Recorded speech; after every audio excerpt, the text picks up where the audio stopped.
Hi, Charles Cherney with The Real Deal, episode 21. And today's question is, do I, as a buyer, improve my offer in a second round of bidding? So I'm going to answer this question as a top agent in Cambridge and Somerville, Massachusetts over the last 25 years. And my answer obviously pertains to my experience in the marketplace I serve. And obviously it's going to depend on where you're at and what market you're in. So be sure to connect with a top agent in your market. But to answer the question, the likely answer is yes, you do improve your offer in a second round of bidding if your intention is to seek to secure the property you are making an offer on. So let's dive into this. First and foremost, a caveat is that there may not be a second round of bidding.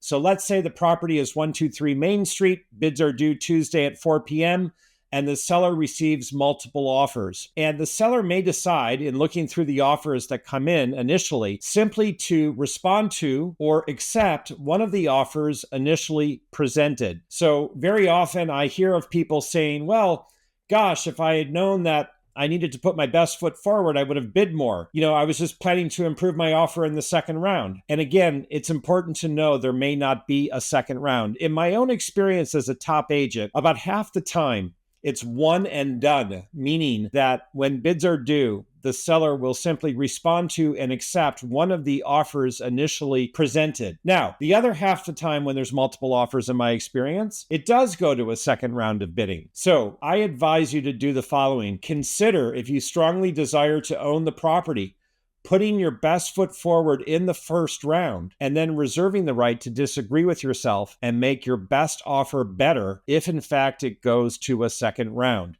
You don't want to rue the fact that you would have bid more and were not afforded the chance to do so. So if you really want the property, you may have to come in initially with your best offer. Now, if it goes to a second round, there may be additional information that your buyer's agent has gleaned from the listing agent for the seller. It may be that the listing agent is indicating how many people have made offers on the property, or that now the seller has a preferred specific closing date.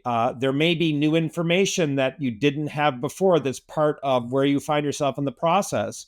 So the listing agent could potentially volunteer that going into the second round, you're not in first place in the bidding. Or they may suggest that the other offers are free of contingencies. So you understand if you have any contingencies, you may have to consider what you're going to do about them to be competitive in a second round.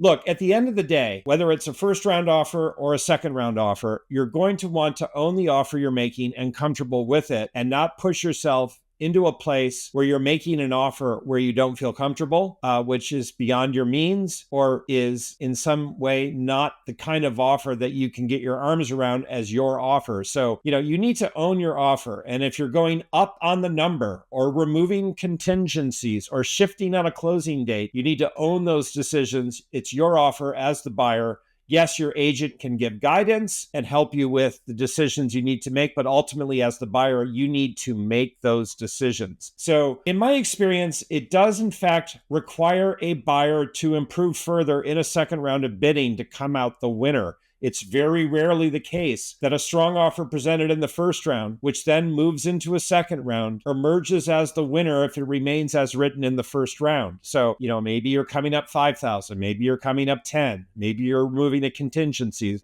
There's going to be some action on the offer in the second round, typically for the offer you present to be the winner. Now, as an aside, I just want to touch on what are known as escalation clauses, whereby a buyer states that here is my offer, and if seller, you should receive an offer equal to or greater than my own, I welcome the opportunity to improve my offer by X dollars. So sometimes escalation clauses can work, and other times they're not allowed by the listing agent and or the seller, or going into a second round of bidding where possibly more than one party in the first round had employed an escalation clause, the listing agent informs buyer's agents who are presenting offers in the second round that escalation clauses are not allowed, because if obviously more than one party has one, it's not possible to know what someone would be willing to pay.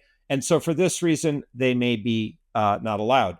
Some sellers find escalation clauses a little off-putting because it suggests to the seller that the buyer would pay more than they're indicating they will pay. Others are perfectly fine with them because they see them as a way for them to make additional money and to solve a tiebreaker. And as I said, in some instances, if they're allowed in the first round, they may not be allowed in the second round if more than one party is seeking to employ them.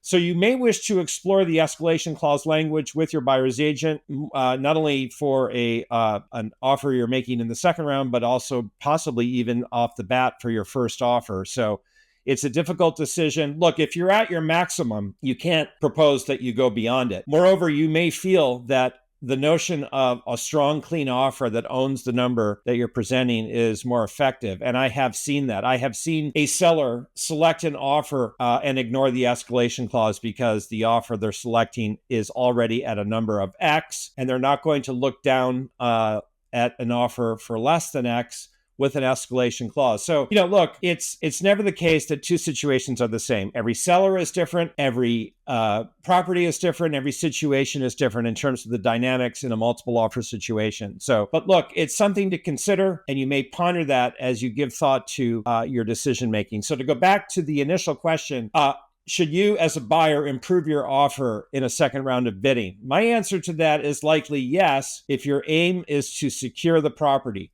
As I said, it may not go to a second round, but if it does, you may wish to give thought to how you can improve your offer to make it more appealing to the seller so you come out the winner.